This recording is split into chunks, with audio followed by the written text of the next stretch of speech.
your committee in the report? I think I think some of the changes that Carlos mentioned directly map onto our recommendations. In particular, what he discussed about staging the approval process. One of our recommendations was basically to get rid of the FSR process, the FSR altogether. It seemed to be something that had accreted over decades and included questions that ranged from, a 30,000-foot view to, directly right on the ground.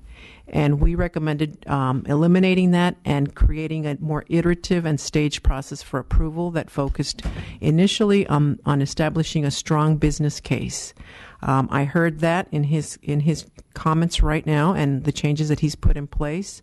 We also recommended another thing that resonates or maps onto our recommendations was the project management office that has been funded, initial funding for that. That maps right onto one of our recommendations that we made, that there be something similar to what Health and Human Services has something called the OSI model, which is the Office for Systems Integration. And that helps the agency run a project from or provides subject matter expertise from the beginning, initial planning, conceptualizing stages to the very end. So I think those two things. Oh, and the fact that we also recommended that he reduce the procurement length to 10 months, and I heard he went down to 8 months, so he's exceeded that. So I think all of those are very heartening for me to hear, and I speak for my colleagues as well. I think they would all be very heartened to hear that several of our recommendations have in fact influenced what is happening there. One of the things I will mention that it's important to, I heard a lot of the discussion here being around oversight in the later stages of the project. And while I believe that's really important to do, extensive focus on the latter stages, that's when you have a chronically ill patient and you're trying to decide when you're trying to stop the hemorrhaging. And while that can be important, I would advise against undue or excessive attention to those later stages, when in fact the earlier stages are where you can really prevent having that chronically ill project and having a healthier project. So that would be the one thing, just from sitting here and listening to the dialogue, that I would caution this group here. Very good, thank you. And on the recommendations from the auditor, do you see anything there that's inconsistent with what your report indicated?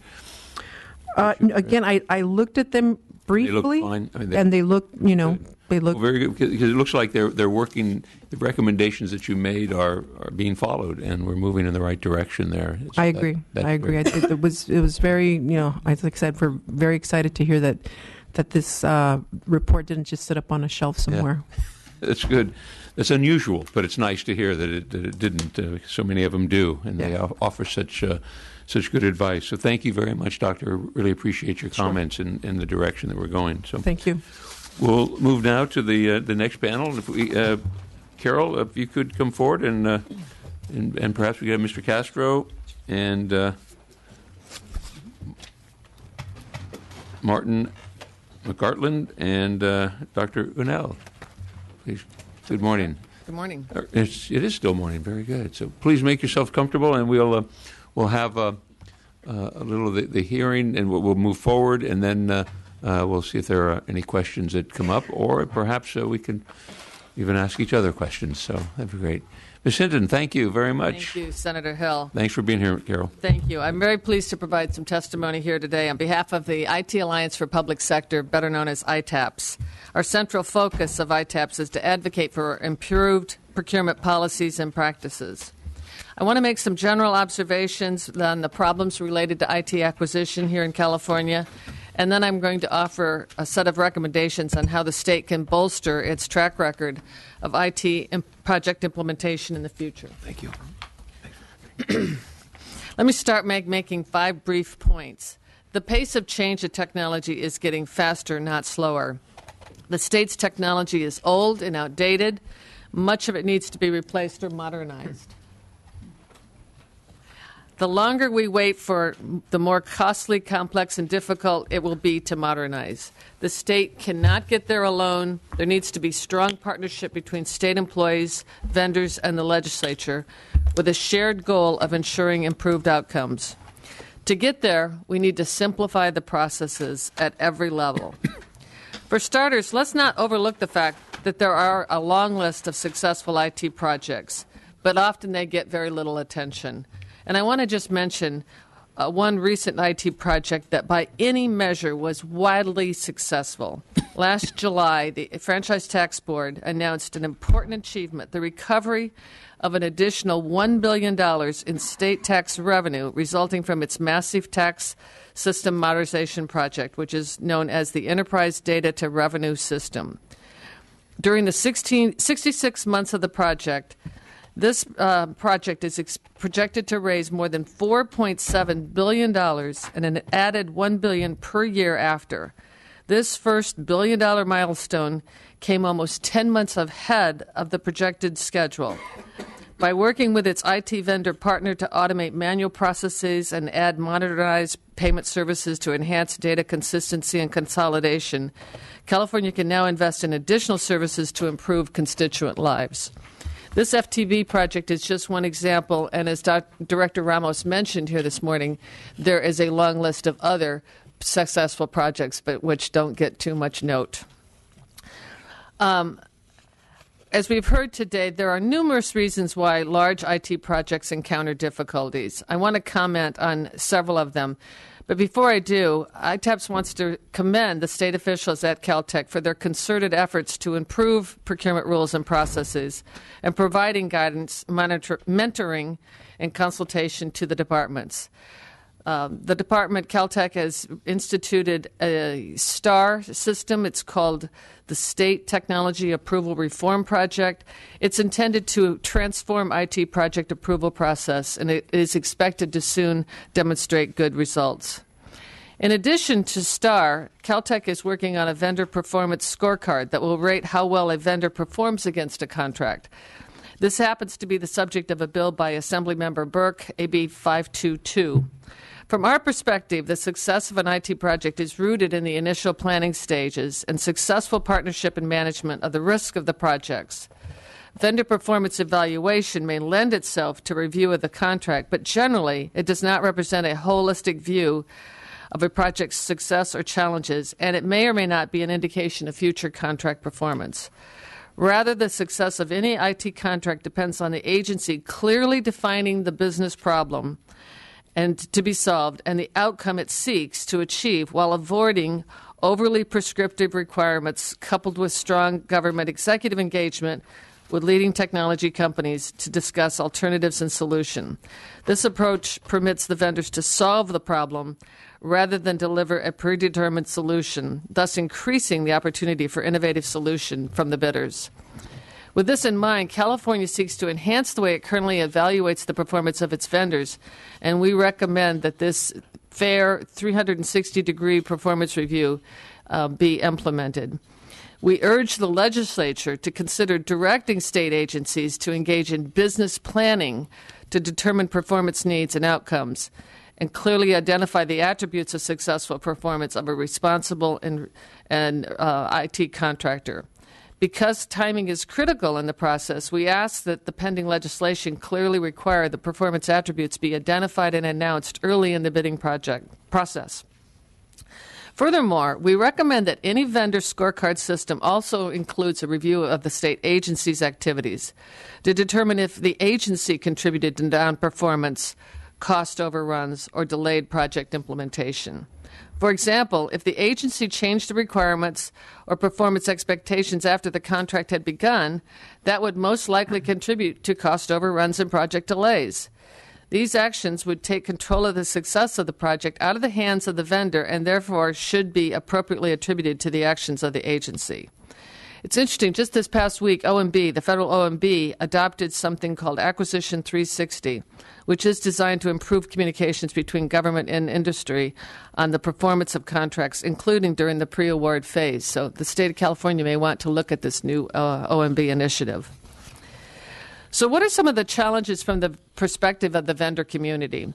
One problem is the workforce development, which has been discussed here today. I'm not going to go into great detail, but as we all know, the state has some trouble attracting the millennials, and it is also hard to keep some of these employees when there's jobs beckoning them in Silicon Valley that are exciting and very rewarding. A second problem is that all too often the initial design of a major IT project misses the mark. It was just mentioned in the report that was released by the task force that Ms. Alvarez led.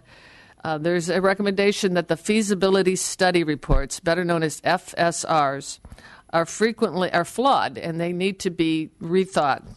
They frequently are too optimistic about the amount of money that should be budgeted and are unrealistic about how long it will take to implement a project.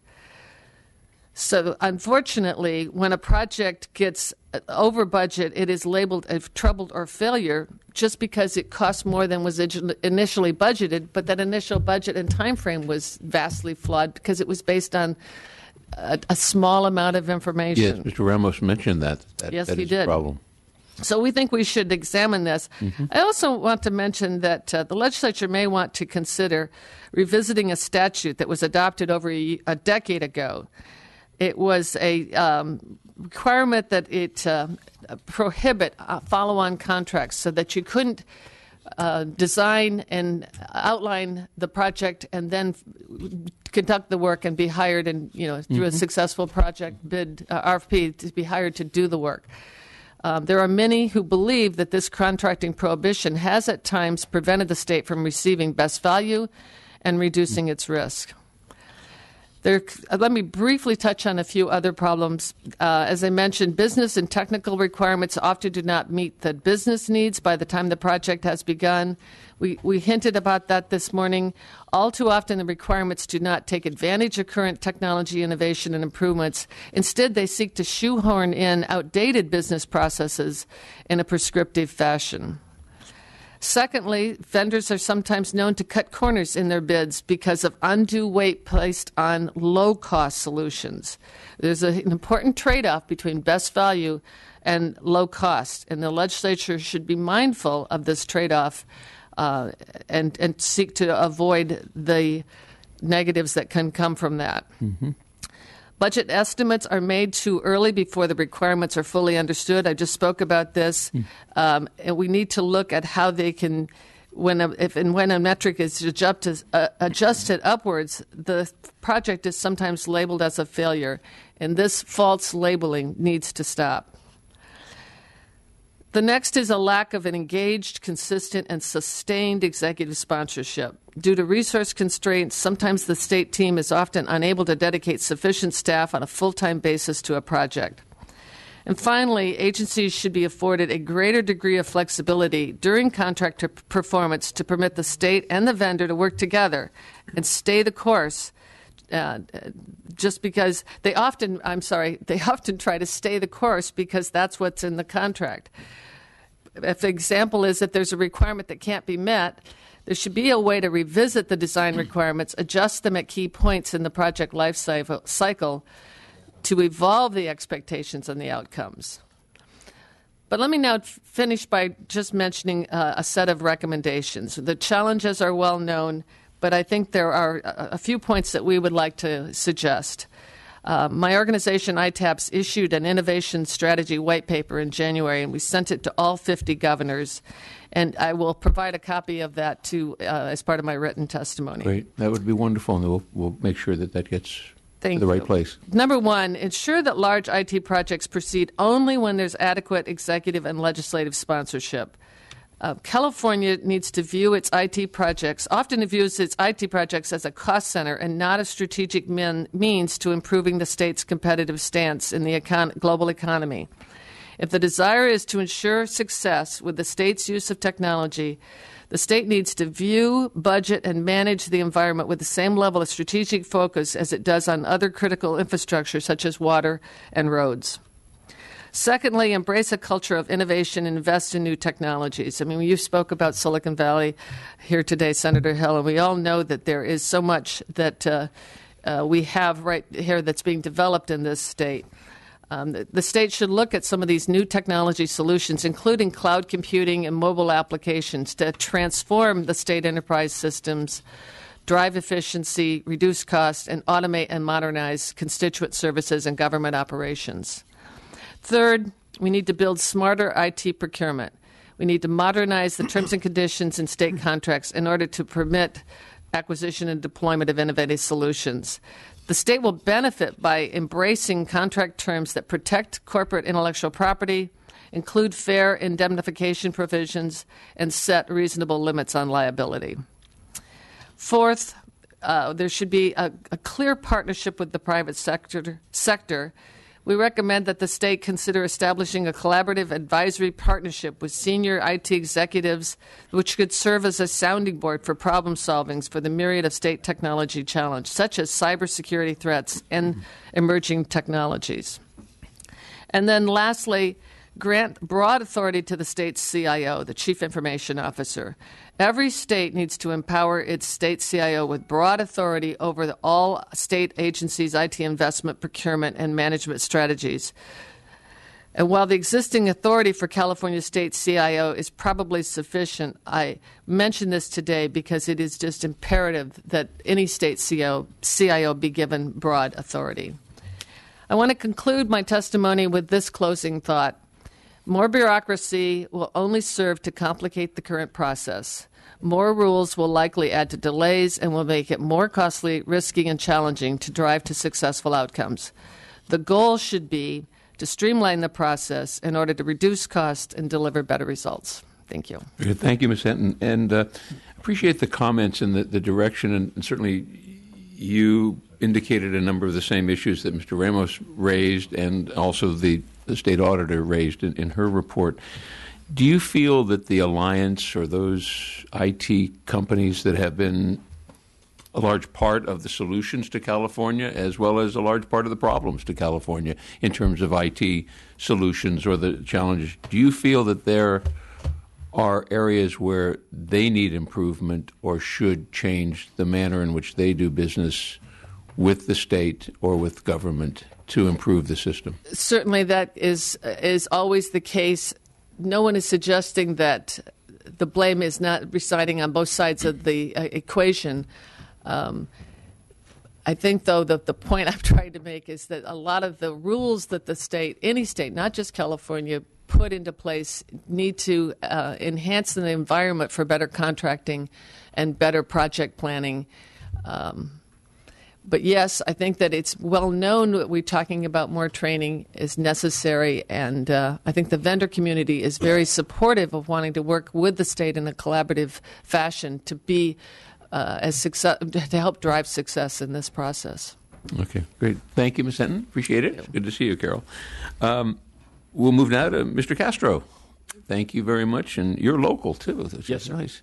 Yes, sir. So this will give us, I think the goal here is to kind of hear from the individual private sector participants in this. I know that's what Ms. Hinton was referring to as well in the scale at the Alliance, but to get some suggestions that you may have that could improve our process, because I know you're familiar with our processes and even the new processes that that Mr. Ramos was talking about. So would appreciate Mr. Castro. Great. So I'll read some comments and then we can discuss. Again, I just want to thank you for the opportunity for us to share some insights. The topic that you're covering right now really doesn't just silo itself within the state of California or government alone. Private sector really is suffering greatly from many of the same concerns that you have and some of the outcomes that you're seeing.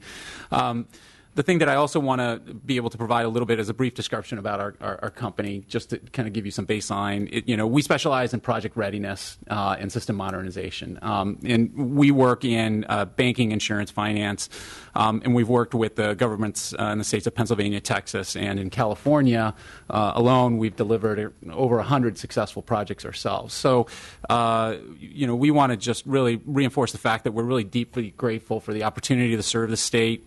We've had the pleasure pleasure to work with some extremely dedicated and talented people within the state who really give everything they have to make sure some of these projects do serve the community and the constituency as well as they can. And we're proud of those partnerships that we've been in. The thing that I'd like to also provide is some baseline data that I think may help in getting some points across. A couple of years ago, Oxford University ran a study on project success rates, and this was encompassing probably about 7,500 companies and institutions within the United States and Europe. And they found that projects that are typically over $15 million only deliver 44% of the initial the anticipated value that they were meant to do. 1 in 6 projects actually threaten the existence of businesses that they go so badly. Kmart is an example of that as to why they failed. And large projects typically run 45% over budget and 10% behind on schedule. Another common source of metrics is the Standish Group. They publish a report called the Chaos Manifesto. There's a lot of deliberation in terms of the value of that data, but they talk to the point that 31% of projects are canceled before they're completed. 53% of projects will almost double the cost of their original budget. 39%, only 39% of projects that are completed on time and on budget. And this is not government focused. This is government and industry focused. Okay, and the projects completed are only delivering 42% of the original value.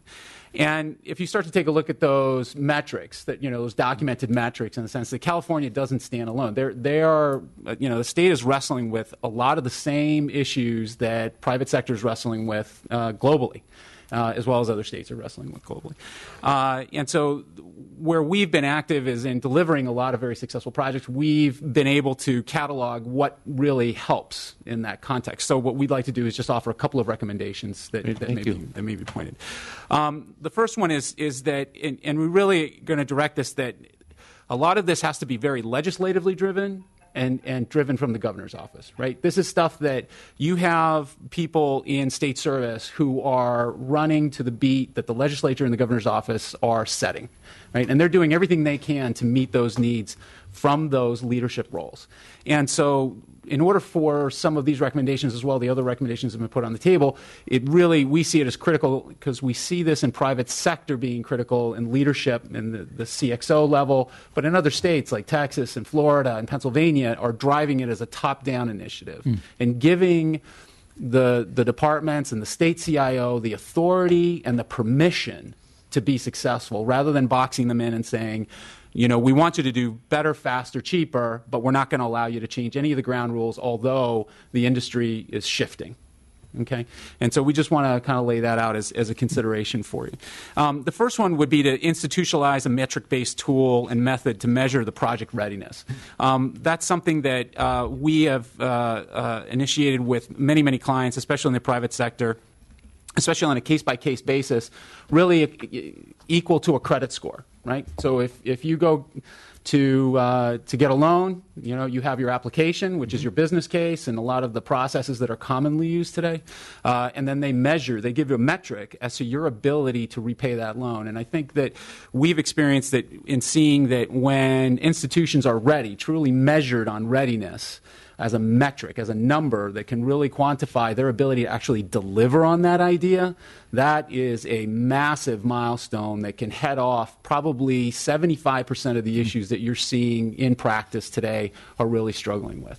The second thing that we would like to suggest in that really legislative leadership and the governor's office really push for is looking at alternative ways of looking at the procurement process so that it thinks maybe a couple of degrees off center and allows for companies that have been very successful within the Sacramento market and serving the state of California to either form consortiums or partnerships to go after some of these larger projects that will, in essence, do two things. It will allow the state to recognize the fact that you have committed vendors to the state that have demonstrated their ability to deliver for you, and then have them group together to go after some of these larger initiatives, because right now they're really blocked. Right? They look. What happens is that it falls within a certain perception value, and the procurement process automatically defaults to larger systems integrators, and there's no challenge to them. And so, as a result, from a pure market-driven perspective, there isn't that responsiveness from those large systems integrators to be